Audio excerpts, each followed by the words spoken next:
मध्यमवर्गीय माणसाचे रोजचे कपडे कपाटात नसून दाराच्या मागं अडकवलेले असतात. मध्यमवर्गीय माणूस जेवण झाल्यावर टॉवेलला कधीच हात पुसत नाही, तो पडद्याला पुसतो.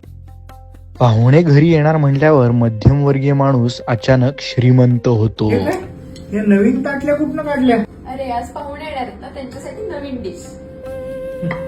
मुलासाठी कपडे खरेदी करताना सगळ्यात महत्वाची गोष्ट, कुठल्याही ब्रँडचे दाखवू? अहो ब्रँड वगैरे नाही, वाढत्या मापाचे दाखवा. हॉटेलमध्ये जेवायला गेलं की मेनू कार्ड बघायचं पण उजव्या बाजूनी. आणि मग जेवण झालं की आईचा टिपिकल डायलॉग, काय असं वेगळं होतं रे या जेवणात? ह्याच्यापेक्षा चांगलं तर मी आपल्या घरी बनवलं असतं, पण तुम्हालाच दोघांना बाहेर जेवायला जाऊ. कुठलंही कार्य झालं की सगळ्यात महत्वाचं काम. हे बघ, शिंद्यांनी आपल्याला 1000च रुपये आहेर दिलाय, आपण पण त्यांना तेवढाच द्यायचा. हा, लिहून घे. कुलकर्ण्यांनी किती दिलाय? 1000. तेवढाच दिलाय. त्यांना पण त्यांच्या कुठल्याही कार्यात तेवढाच आहेर द्यायचा, त्याच्यापेक्षा एकही रुपया जास्ती द्यायचा नाही. अहो बाबा, मला कशाला मारताय? अरे उद्या तुझा रिझल्ट आहे ना. अहो पण मग आज कशाला? अरे उद्या मी गावाला चाललोय म्हणून आजच तुला तुडवून घेतो.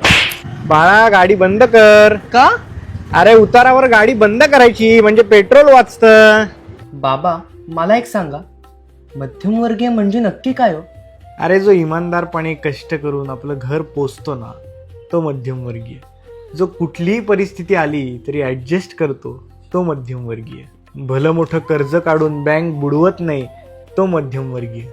स्वतःची स्वप्न बाजूला ठेवून समाजासाठी जो झटतो, तो मध्यमवर्गीय. आणि सगळ्यात महत्त्वाचं म्हणजे रात्री शांत सुखाने झोपतो, तो मध्यमवर्गीय.